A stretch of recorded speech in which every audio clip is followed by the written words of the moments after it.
ओम नमो भगवते वासुदेवाय। ओम नमो भगवते वासुदेवाय। ओम नमो भगवते वासुदेवाय। नारायणं नमस्कृत्यं नरं चैव नरोत्तमं देवीं सरस्वतीं व्यासं ततो जयमुदीरयेत्। नष्टप्रायेषु अभद्रेषु नित्यं भागवत सेवया भगवती उत्तम श्लोके भक्तिर्भवति नैष्ठिकी। तो आज हम भगवद गीता अध्याय 2 और श्लोक संख्या 24 और 25 इन दो पे चर्चा करने का प्रयास करेंगे। ध्यान से सुनने का प्रयास कीजिएगा।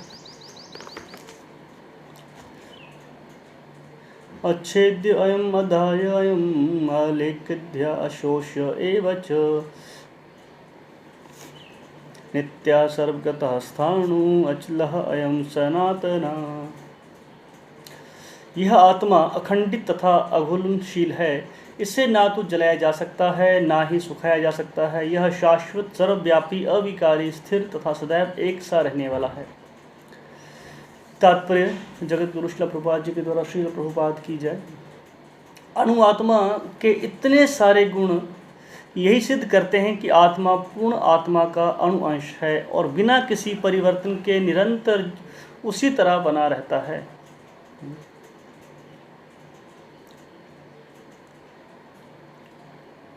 इस प्रसंग में अद्वैतवाद को व्यवहारित करना कठिन है, क्योंकि अणु आत्मा कभी भी परम आत्मा के साथ मिलकर एक नहीं हो सकता। तो यहाँ पर मायावाद सिद्धांत का खंडन हुआ है। यहाँ पर कि जो कहते हैं मायावादी कि आत्मा शरीर, जब एक जीव शरीर त्यागता है ना, तो उसके बाद वो परमात्मा में एकाकार हो जाता है।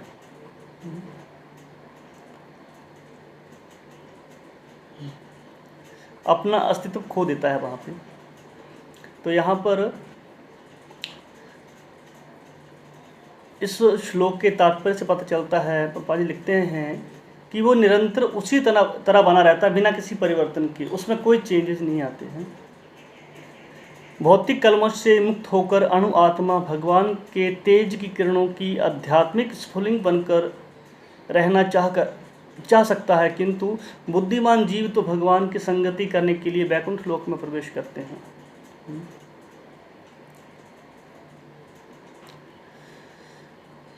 सर्वगत शब्द महत्वपूर्ण है, क्योंकि इसमें कोई संशय नहीं है कि जीव भगवान की समग्र सृष्टि में फैले हुए हैं। वे जल, थल, वायु, पृथ्वी के भीतर तथा अग्नि के भीतर भी रहते हैं। जो ये मानते हैं कि वे अग्नि में स्वाहा हो जाते हैं, वे ठीक नहीं है, क्योंकि यहाँ कहा गया है कि आत्मा को अग्नि द्वारा जलाया नहीं जा सकता। अतः इसमें संदेह नहीं कि सूर्य लोक में उपयुक्त प्राणी निवास करते हैं। यदि सूर्य लोक निर्जन हो तो सर्वगत शब्द निरर्थक हो जाता है।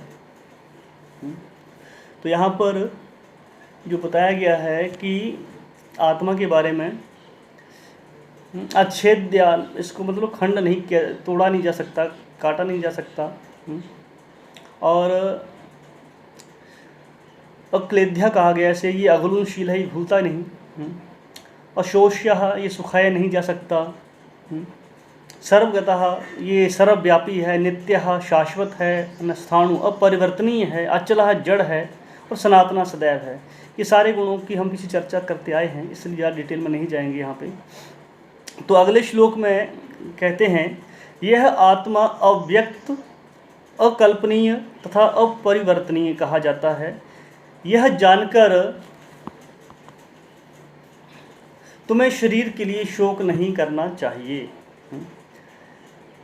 तात्पर्य जगत गुरु श्रील प्रभुपाद जी के द्वारा, जैसा कि पहले कहा जा चुका है, आत्मा इतना सूक्ष्म है कि इसे सर्वाधिक शक्तिशाली सूक्ष्मदर्शी यंत्र से भी नहीं देखा जा सकता। अतः यह अदृश्य है। जहाँ तक आत्मा के अस्तित्व का संबंध है, श्रुति के प्रमाण के अतिरिक्त अन्य किसी प्रयोग द्वारा इसके अस्तित्व को सिद्ध नहीं किया जा सकता।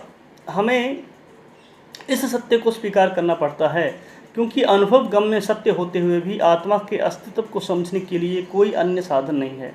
हमें अनेक बातें केवल उच्च प्रमाणों के आधार पर माननी पड़ती हैं। कोई भी अपनी माता के आधार पर अपने पिता के अस्तित्व को अस्वीकार नहीं कर सकता।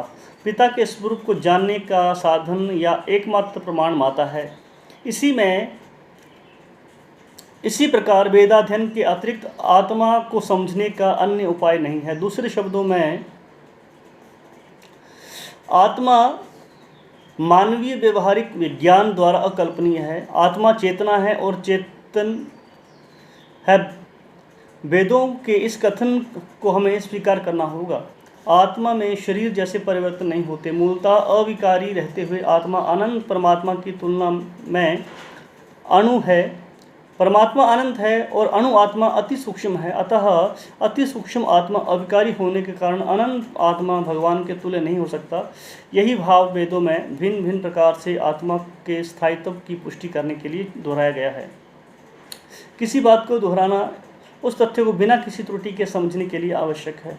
ओम ज्ञानतिमिरान्धस्य ज्ञानाञ्जन शलाकया चक्षुरुन्मिलितं येन तस्मै श्री गुरुवे नमः।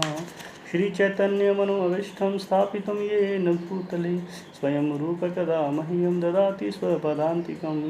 वन्देऽहं श्रीगुरो श्रीयुतपत्कमलं श्रीगुरुन् वैष्णवांश्च श्रीरूपं साग्रजातं सहगण रघुनाथान्वितं तं सजीवं साद्वैतं सावधूतं परिजनसहितं कृष्ण चैतन्यदेवं श्रीराधा कृष्णपादान् सहगण ललिता श्रीविशाखान्वितांश्च। हे कृष्ण करुणा सिंधु दीनबंधु जगत्पते गोपेश गोपिकाकांत राधाकांत नमोस्तुते। तप्त कांचन गौरांगी राधे वृंदावनेश्वरी वृषभानुसुते देवी प्रणमामि हरिप्रिये। वाञ्छाकल्पतरुभ्यश्च कृपा सिंधुभ्य एव च पतितानां पावनेभ्यो वैष्णवेभ्यो नमो नमः। जय श्री कृष्ण चैतन्य प्रभु नित्यानंद श्री अद्वैत गदाधर श्रीवासादि गौर भक्तवृंद। हरे कृष्ण कृष्ण कृष्ण हरे हरे, हरे राम राम राम हरे हरे। नमो विष्णुपादाय कृष्ण प्रेष्ठाय भूतले श्रीमते भक्ति वेदांत स्वामिनिति नामिने। नमस्ते सरस्वती देवे गौरवाणी प्रचारिणे निर्विशेष शून्यवादी पाश्चात्य देश तारिणे।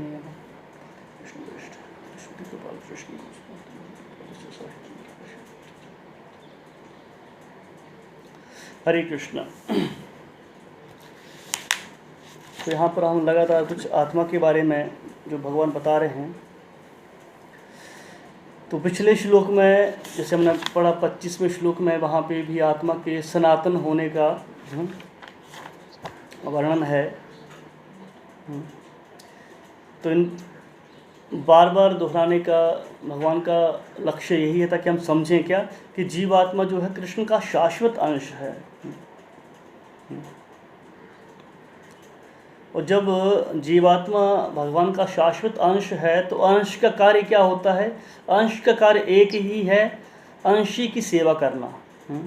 जैसे कि हाथ, पाँव, कान, नाक, जितने भी हमारे शरीर के अंग हैं, है ना, इनका एक ही लक्ष्य है, शरीर की सेवा करना। जैसे हाथ अलग से नहीं खाते, कान अलग से नहीं खाते, सिर्फ मुंह में डाला जाता है। मुंह में डालने से क्या पूरे शरीर का भरण पोषण हो जाता है।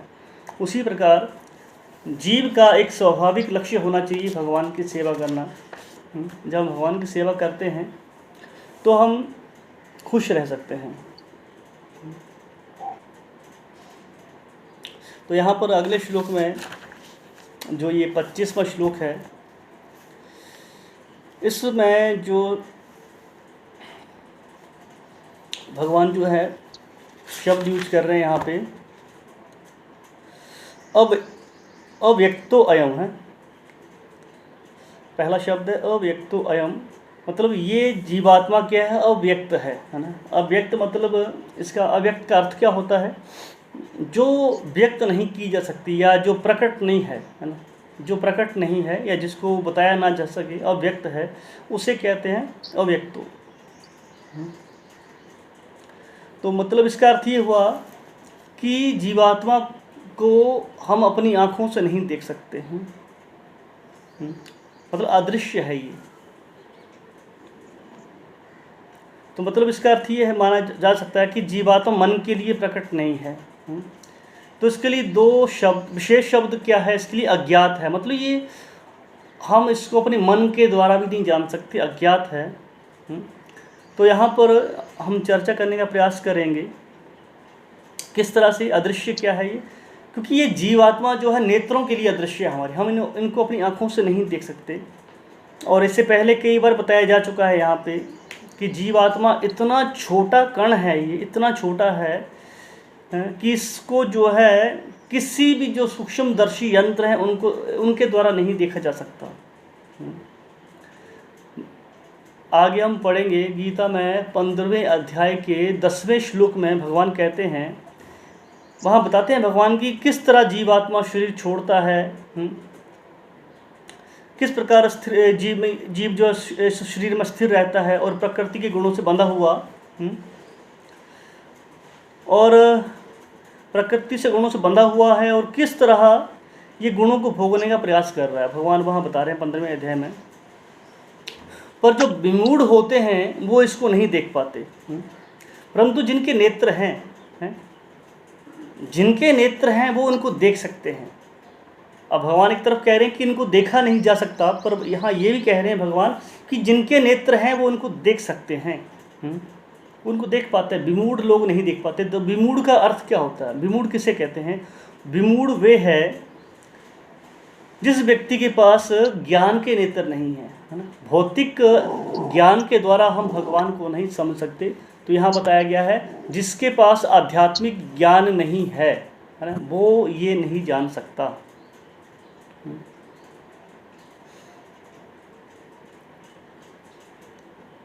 तो इस भौतिक संसार में प्रत्येक जीव जो है देखा जाए तो अज्ञान की निद्रा में सो रहा है।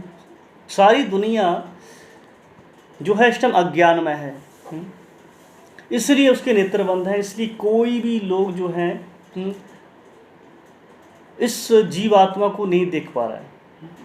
तो अब अगर माना कि अगर हमारे ये जो नेत्र बंद हैं, हमारे पास ये आध्यात्मिक ज्ञान नहीं है, तो इन आँखों को, इन नेत्रों को कैसे खोला जाए, है ना, कैसे हम ज्ञान की तरफ आगे बढ़ें।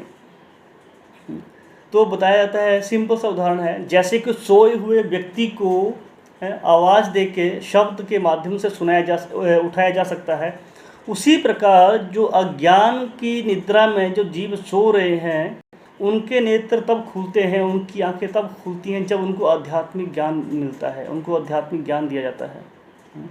और वो आध्यात्मिक ज्ञान क्या है, वो मंत्र कौन सा है, वो शब्द कौन सा? हरे कृष्ण कृष्ण कृष्ण हरे हरे, हरे राम राम राम हरे हरे। केवल व्यक्ति भगवत गीता, भागवत और भगवान के नाम का उच्चारण करके ही अपनी इन आध्यात्मिक आंखों को खोल सकता है, तब जाके वो उस जीव को देख सकता है। इसके अलावा कोई भी साधन नहीं है, कोई साधन नहीं है। और आगे कहते हैं भगवान इस अगले शब्दों में, अचिंत्यो अयम है। अचिंत्यो मतलब ये जीवात्मा क्या अचिंत्य है। अचिंत्य का मतलब क्या होता है? अचिंत्य का अर्थ है वे वस्तु जो चिंतन का विषय ना हो, अथवा जिसका विषय में चिंतन की विधि द्वारा कोई भी जानकारी प्राप्त ना की जा सके, है ना। अचिंत्य है मतलब जितना भी हम विचार करें, चिंतन करें, स्पेकुलेशन करें, हम अपने चिंतन के माध्यम से इसको नहीं जान सकते। इसलिए कहा भगवान ने अचिंत्यो अयम, ये अचिंत्य है। तो देखा जाए तो इस संसार में बहुत सी चीज़ें हैं, कुछ ऐसी चीज़ें हैं जिनके विषय में इंसान चिंतन के द्वारा जानकारी प्राप्त कर सकता है। जैसे छोटा सा उदाहरण देते हैं प्रभुपाद जी। वो उदाहरण क्या है? जैसे बच्चा, छोटा बच्चा होता है, वो चिंतन के द्वारा अपनी माँ को जान सकता है। कैसे? जैसे बच्चा छोटा होता है, नवजात शिशु होता है, वो हमेशा देखता है सामने एक औरत है, हमेशा वही उसको दूध पिला रही है, उसको कपड़े उसके बदल रही है ना, उसको मतलब देखा जाए तो हर घड़ी हर समय उसके सामने वो उसकी औरत रहती है। नहलाना, धुलाना, खिलाना, पिलाना, ये सारे काम करती है, तो हमेशा उसको देखता रहता है वो। तो चिंतन करता है कि शायद यही मेरी माँ है ना। तो इसके द्वारा वो अपनी माँ को जान सकता है। परंतु चिंतन के द्वारा अपने पिता को नहीं जान सकता। माँ को तो जान सकता क्योंकि माँ को हमेशा देखा उसने सामने, पर पिता को नहीं जान सकता। पिता को जानना है तो एक ही तरीका है। कोई अगर रोड पे खड़ा हो जाए और हर किसी से पूछे कि तुम मेरे पिता हो, तो ये गलत तरीका है ना, वो ऐसे नहीं कर सकता। उसको जानना है कि उसका पिता कौन है, तो उसका एक ही तरीका है, वो क्या है, उसकी माँ। उसकी माँ ही उसको बता सकती है कि ये तुम्हारा पिता है। उसी तरह जो परम पिता भगवान हैं, उनको जानना हो या आत्मा को जानना हो, तो इसमें हम चिंतन नहीं कर सकते, स्पेकुलेशन नहीं कर सकते। जिस तरह प्रमाणिक स्रोत क्या माँ है पिता को जानने का, उसी तरह प्रमाणिक स्रोत क्या है, आध्यात्मिक ज्ञान है। आध्यात्मिक ज्ञान के द्वारा ही हम जो है समझ सकते हैं, अदरवाइज और कोई तरीका नहीं है।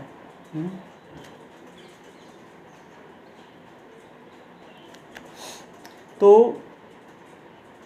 सिंपल सा तरीका यहाँ पे क्या तरीका बताया कि केवल शास्त्र साधु आचार्य, इनके द्वारा ही हम पहचान सकते हैं, दूसरा कोई तरीका नहीं है।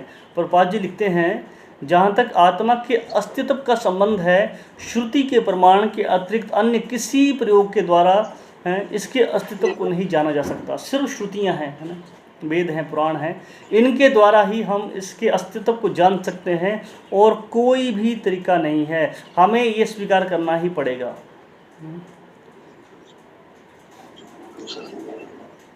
ऐसी कई बातें हैं जो हमें ना उच्च प्रमाण के आधार पर जान पड़ती हैं, दूसरा कोई तरीका नहीं है उनके लिए, सिर्फ कुछ एक बातें हैं। जैसे सिंपल सा रास्ता बताया, माता साधन है पिता को पहचानने का, श्रुति वेद पुराण है परमात्मा को पहचानने का या इस आत्मा को देखने का। तो अगला शब्द है, भगवान कहते हैं अविकार्यो अयम। अविकार्यो अर्थात इसका मतलब क्या होता है कि जीव आत्मा अविकारी है। अविकारी का अर्थ क्या होता है? अविकारी का अर्थ है जिसके गुणों में कभी कोई परिवर्तन ना हो, है ना, इसके गुण में कोई चेंज ना आए, हमेशा एक जैसे गुण रहे, उसे कहते हैं अविकारी। तो यहाँ पर सिंपल सा है कि मूल रूप में प्रत्येक जीवात्मा जो है श्री कृष्ण के साथ सेवा का एक विशेष प्रकार से हमारा संबंध है भगवान से। हमारा सबका संबंध क्या है? भगवान से सेवा के माध्यम से ही है। जीवेर स्वरूप है कृष्ण नित्यदास।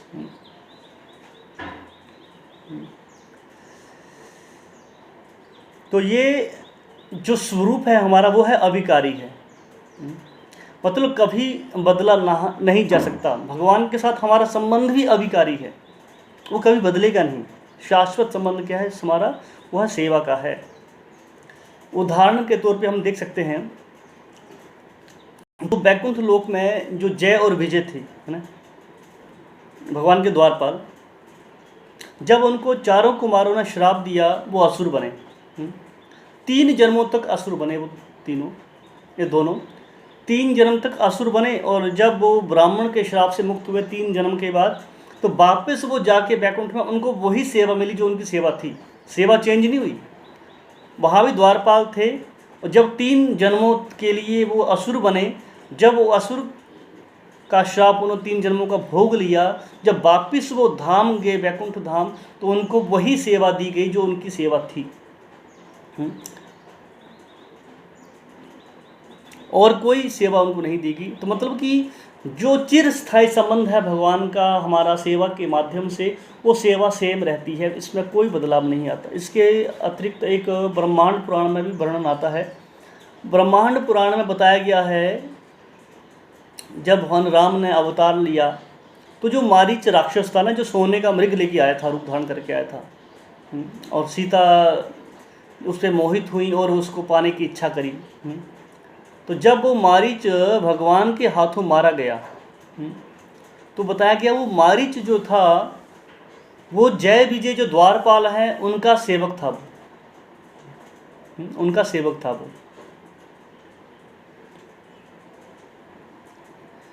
मतलब वहाँ भी उसका संबंध क्या था, सेवा का था। तो जब वो मारीच भगवान के हाथों मरा तो वापस जब उसने शरीर त्यागा तो उसने वही अपना रूप धारण कर लिया जो पहले उसका रूप था।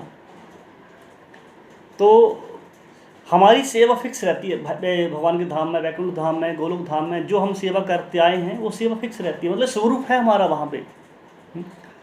तो हम जब ज्ञान के चक्षु के द्वारा, आध्यात्मिक ज्ञान के द्वारा, साधु शास्त्र और आचार्यों के द्वारा हम जब इसको समझने का प्रयास करते हैं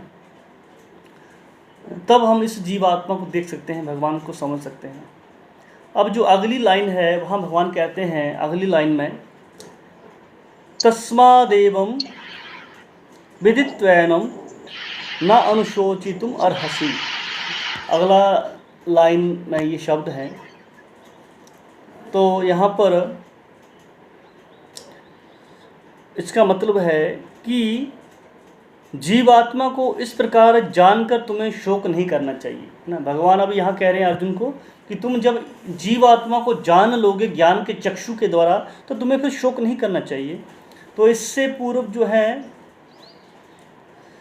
11वें श्लोक में हमने पढ़ा था, वहाँ भगवान के कह रहे थे ना अनुशोचंती पंडितः, कि जो पंडित हैं, जो बुद्धिमान हैं, पंडित गण हैं, वो शोक नहीं करते। तो यहाँ पर प्रश्न उठता है कि पंडित बनने के लिए किस बात को जानना जरूरी है, कैसे वो पंडित बन सकता है। तो इस प्रश्न के उत्तर में यह है कि भगवान 11 श्लोक से लेकर और 25 श्लोक तक, 11वें श्लोक से लेकर 25वें श्लोक तक भगवान ने जो बातें बताई हैं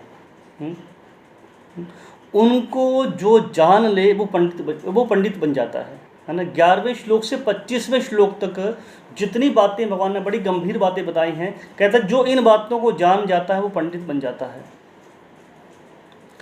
तो मतलब इसका ये हुआ कि भगवान ने इन बातों को बता के अर्जुन को पंडित बना दिया है। इसलिए अब जो है भगवान अर्जुन से कह रहे हैं, हे अर्जुन, इन सभी बातों को जानकर अब तुम पंडित बन गए हो, इसलिए अब तुम्हें शोक नहीं करना चाहिए। तो भगवान ने अर्जुन को पंडित बना दिया, ज्ञान दे दिया है, तो कह रहे इसलिए अब तुम्हें शोक नहीं करना चाहिए। और अब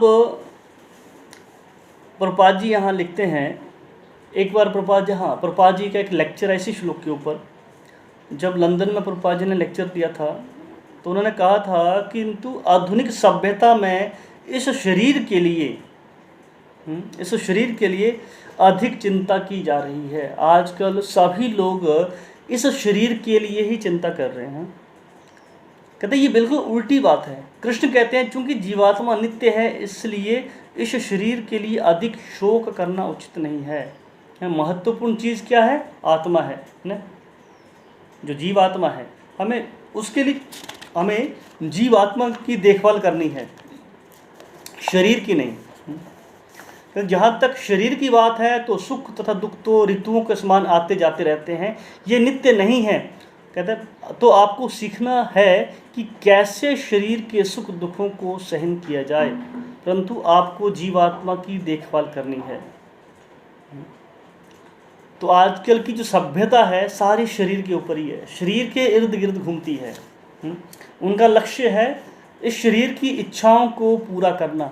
आत्मा को इंसान, आत्मा की तरफ किसी का ध्यान ही नहीं है, मैंने जानता ही नहीं आत्मा के बारे में।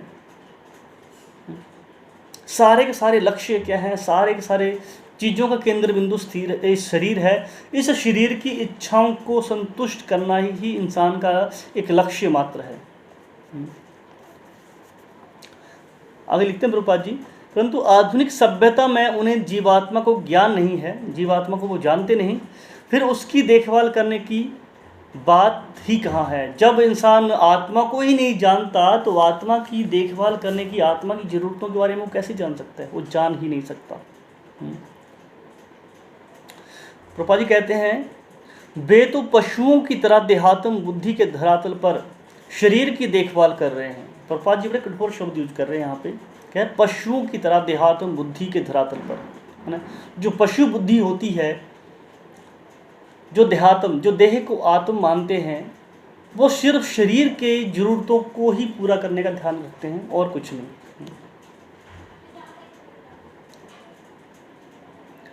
और प्रभुपाद जी कहते हैं कि ये आधुनिक सभ्यता यानी जो पशु सभ्यता है, कहते हैं ये स्थिति जो है अत्यंत शोचनीय है। केवल पशु जो है शरीर की देखभाल करते हैं, वे जीवात्मा के बारे में कुछ नहीं जानते। तो प्रभुपाद जी कहते हैं ये पशु सभ्यता है, जितनी भी सभ्यता ही पशुओं की है। आहार निद्रा भय मैथुन च सामान्य में तत् पशु भी नराणाम। आहार निद्रा भय मैथुन, आहार खाना, निद्रा सोना, भय अपनी रक्षा करना, मैथुन संतान उत्पत्ति करना, कहते हैं ये तो पशुओं के लक्षण हैं। और इंसान आज इन्हीं के इर्द गिर्द ना, इंसान का लक्ष्य सिर्फ ये 4 चीज़ें ही हैं, इसके अलावा इंसान कुछ नहीं जानता। हमारी तथाकथित आजकल की जो एजुकेशन है, शिक्षा प्रणाली है, उसमें ज्ञान ही नहीं इन चीज़ों के बारे में, कभी बताया ही नहीं जाता। कोई स्कूल कोई कॉलेज है ही नहीं जहाँ आत्मा के बारे में ज्ञान दिया जाता हो, कोई स्कूल कॉलेज नहीं है। इसलिए प्रभुपाद जी कहते थे स्लॉटर हाउस है ना, स्लॉटर हाउस है बूचड़ खाना, जहाँ पे पशु बलि दिया, पशुओं की हत्या होती है। जितने भी स्कूल कॉलेज हैं देखा जाए तो वो आज वही मैन्युफैक्चर गधे पैदा कर रहे हैं सारे। बस एक डिग्री हासिल करो, फिर एक जॉब हासिल करो, मतलब जीवन का लक्ष्य हमारा जॉब हासिल करना है बस। एन केन प्रकार वायक जॉब हमारे पास होनी चाहिए। क्यों? ताकि इंद्रिय भोग कर सके, इंद्रिय को संतुष्ट कर सके, इस शरीर को सुख दे सके, बस यही सभ्यता है हमारी। तो प्रभुपाद जी मूढ़ कहते हैं ऐसे लोगों को ना, मूढ़। मूढ़ का अर्थ क्या होता है? मूढ़ कहते हैं पशु, गधा। और देखा जाए ऐसी बात लोगों के सामने करिए, लोग बुरा मानते हैं कि हमें गधा कैसे बोल दिया, पशु कैसे कह दिया, है ना। तो भागवत कहता है इस बारे में, हम नहीं कहते। भागवत कहता है यस्य आत्म बुद्धि गुण पे त्रिधातु के, कि जो ये 3 धातुओं के ना कफ वात पित्त से बने शरीर को ही कहते हैं आत्मा समझता है, इस शरीर को ही आत्म समझ लेता है, उसे क्या कहा गया है? गधा कहा गया है, गाय गो खरा कहा गया है। गाय और गधे के तुल्य है वो इंसान, वो इस शरीर पे ध्यान दे रहा है। क्या कफ वात पित्त से ये 3 चीज़ें हैं जिनसे शरीर बना हुआ, और कुछ नहीं है इसके अंदर, कफ वात पित्त बस। और हम इन्हीं से आसक्त हैं। एक शरीर दूसरे शरीर से आसक्त होता है ना, चमड़ी से आसक्त होता है। तो ये है हमारा भौतिक धरातल, पशु बुद्धि कहते हैं इसे। पर जो मेन विषय है वो आत्मा को जानना है। आत्मा महत्वपूर्ण है, पर वो लोग इसको नहीं जानते। हमने कितनी भी तरक्की क्यों नहीं कर ली, हम लोगों ने कितनी एडवांसमेंट हमारे पास है आज, कितनी हमने तरक्की करी है, क्या नहीं आज भौतिक संसार में, है ना। लोग कहते हैं कि हमने गाड़ी बना ली ना, जहाज बना लिए। गाड़ी जहाज तो बना लिए, क्या वो बिना शरीर के चल सकते हैं, बिना आत्मा के चल सकते हैं? जब तक एक उसके अंदर ड्राइवर नहीं बैठेगा, है ना। शरीर के अंदर आत्मा है, आत्मा ही है जिसके कारण हम चेतन हैं। जब हम चेतन हैं तब वो 3 के डिब्बे चल सकते हैं, नहीं चल सकते। बिना आत्मा के कुछ नहीं हो सकता। तो वो चाहे जितनी भी तरक्की कर लें, जितने मर्जी भी आविष्कार कर लें, पर उन लोहे के टुकड़ों में, लोहे के डिब्बों में आत्मा तो नहीं डाल सकते ना, कि बोलें कि बिना किसी इंसान के बैठे वो गाड़ी चल दे, ऐसा तो हो नहीं सकता। माना चला भी लें रिमोट कंट्रोल के द्वारा, पर कोई होगा जो ऑपरेट करने वाला होगा उस टेक्नोलॉजी को। तो वो चाहे जितनी भी तरक्की कर लें, पर इस शरीर के अंदर जो आत्मा है उसको नहीं जान सकते। उसको जानने की एक ही विधि बताई है, हम अपनी चिंतन के द्वारा, हम अपनी स्पेकुलेशन के द्वारा हम उसको नहीं जान सकते हैं। जिस तरह पिता को हम अपने चिंतन के द्वारा नहीं जान सकते, माँ के कहने के द्वारा ही हम पिता को पहचान सकते हैं, उसी तरह श्रुति स्मृति पुराण हैं, आचार्य हैं, साधु हैं, शास्त्र हैं, इनके माध्यम से, आध्यात्मिक ज्ञान के माध्यम से ही हम उस आत्मा को देख सकते हैं। ऐसा कोई यंत्र नहीं है जो आत्मा को देख सके। हम जितनी भी तरक्की कर लें, जितना भी हम तरक्की करें, हम उसको नहीं जान सकते। अपनी भौतिक इंद्रिय के द्वारा तो जान ही नहीं सकते। सिर्फ ज्ञान, आध्यात्मिक ज्ञान ही एक माध्यम है आत्मा को जानने का। तो प्रभुपाद जी बहुत जोर देते हैं यहाँ पे इस बात पे कि हम शरीर नहीं हैं, हम शरीर नहीं हैं, हम जीवात्मा हैं, हम जीवात्मा हैं। दूसरे अध्याय में अभी तक हमने इसी पे चर्चा करी है ना, इसी पे चर्चा कर रही है, बार बार दोहराया जा रहा है। कृष्ण बार बार कह रहे हैं इस बात को, तुम जीवात्मा हो, हैं, तुम अमर हो, तुम्हें काटा नहीं जा सकता, जलाया नहीं जा सकता, सुखाया नहीं जा सकता। इसका क्या मतलब है? बार बार दोहराने की बात क्या है? हम सोच रहे होंगे कि रोज़ वही बात चल रही है, रोज़ वही बात चल रही है। क्या वजह है इसकी बार बार दोहराने की? बार बार दोहराने की वजह ये है जब तक हमें बार बार कोई बात याद ना दिलाई जाए, हैं, तब तक हम उस बात को सीरियसली नहीं लेते। जैसे कि बृहन्नारदी पुराण का हरेर नाम हरेर नाम हरेर नाम एव केवलम, 3 बार कहा हरि का नाम हरि का नाम हरि का नाम ही केवल एक रास्ता है। कलो नास्तेव नास्तेव नास्तेव, फिर 3 बार कहा नहीं है नहीं है नहीं है, क्या गतिर अन्यथा, 3 बार दोहराया भगवान का नाम भी, और 3 बार दोहराया कि नहीं है नहीं है नहीं है गति दूसरी, हरि का नाम। उसी तरह भगवान बार बार रिपीट कर रहे हैं, क्या है? तुम एक आत्मा हो, तुम शरीर नहीं हो। प्रभुपाद जी बार बार इसी बात को दोहराते हैं यहाँ पे कि हम क्या है? शरीर नहीं है, हम आत्मा हैं, हम जीवात्मा हैं। और जब तक हम अपने आप को शरीर समझेंगे, हैं, तब तक क्या करेंगे? शरीर की चिंता करेंगे और शरीर के लिए शोक करते रहेंगे, है ना। कहने का मकसद ये है, बार बार दोहराने का मकसद यही भगवान का। जितनी बार दोहरा रहे हैं भगवान, तो ये एहसास दिलाने के लिए कि हम आत्मा हैं। जब हम ये जान के हम आत्मा हैं तो हम शोक नहीं करेंगे। इसलिए गीता की जो इन शिक्षाएं हैं, जो ये गीता का ज्ञान है, जब हम इसको हम रेगुलर सुनते हैं, नित्यम भागवत सेवा, नित्यम हम इसका अध्ययन करते हैं, इसकी सेवा करते हैं, इसका श्रवण करते हैं, तब हम पहचान सकते हैं कि हम आत्मा हैं। और जब हम ये जान के हम आत्मा हैं, तो क्या इसका फल होगा? हम जन्म मृत्यु के चक्कर से मुक्त हो सकते हैं, तभी हो सकते हैं। तो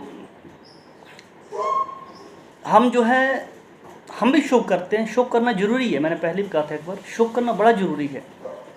शोक करना क्यों जरूरी है? शोक करने की विषय ये है कि हम बार बार जन्म मृत्यु जरा व्याधि इनके दर्शन क्यों कर रहे हैं, बार बार जन्म क्यों ले रहे हैं हम लोग, हैं, हम दुख क्यों भोग रहे हैं। ये है शोक करने के विषय। शोक करने का विषय ये है, हम भजन क्यों नहीं कर रहे हैं, भगवान की भक्ति क्यों नहीं कर रहे हैं, नाम में रुचि क्यों नहीं आ रही हमारी। ये शोक का विषय है। जब ये शोक का विषय होगा, है, जब हम इस पे चिंतन करेंगे, तब क्या होगा? हम ये जो आवागमन है हमारा, बार बार आना जाना है, भौतिक संसार में जन्म लेना, इससे मुक्त हो जाएंगे। हम पढ़ते हैं मुकुंद माला, एक ग्रंथ है। मुकुंद माला में राजा कुलशेखर हुए। राजा कुलशेखर जो हैं, प्रार्थना करते हैं भगवान से। वो क्या कहते हैं? हा न पूर्वम वाक प्रवृत्ता न तस्मिन में तेन प्राप्तम गर्भवासादि दुखम। कहते हैं, हाय, हमने पूर्व में ही भगवान नाम का कीर्तन नहीं किया। मतलब हमने इससे पहले कई जन्म बिता दिए, हमने भगवान का नाम नहीं लिया, भगवान की कीर्तन नहीं किया, भगवान की भक्ति नहीं की। इसी कारण से कहते हैं हम बार बार गर्भ में वास कर रहे हैं और कष्ट भोग रहे हैं, कष्ट उठा रहे हैं। तो जितने भी आचार्य हुए हैं, जितने भी साधु हुए हैं, उन्होंने हमें इस बात पर, है ना, शोक करने को कहा है। सिर्फ इसी बात पे शोक करने को कहा है, और कोई विषय है ही नहीं शोक करने का। शोक करना है हमें, है ना, शोक इस बात पे करना है, कितने जन्म, जैसे राजा कुलशेखर कह रहे हैं, कितने जन्म बिता दिए हम लोगों ने, कितने जन्म बिता दिए, पर भक्ति नहीं करी भगवान की। जब हम इन बातों पर चिंतन करेंगे तो क्या होगा? शरीर पे शोक नहीं करेंगे हम लोग। तो भगवान ये एहसास दिलाना चाह रहे हैं अर्जुन को कि हमें, जो पंडित होते हैं, वो अनुशोचनती, वो शोक नहीं करते, वो विलाप नहीं करते इन चीज़ों पे, क्योंकि वो क्या है? जीवात्मा को देख सकते हैं। तो हमें भी भगवत गीता और भागवत के आधार पर, प्रभुपाद जी की शिक्षाओं के आधार पर, महाजनों की शिक्षा के आधार पर, आचार्यों ने जो ज्ञान दिया है उसके आधार पर हमें अपने जो है ज्ञान के चक्षु खोलने हैं। इन ज्ञान चक्षुओं के खोलने से ही हम क्या, इन जीवात्मा को जान सकते हैं। और जीवात्मा को जान गए तो हम जो है अपना जो शाश्वत संबंध है भगवान के साथ उसको जान सकते हैं। और जब उसको जान गए तो उसके बाद शोक की बात ही नहीं होती। तब हम इस शरीर पे शोक नहीं करेंगे। ठीक है, हरे कृष्ण, धन्यवाद।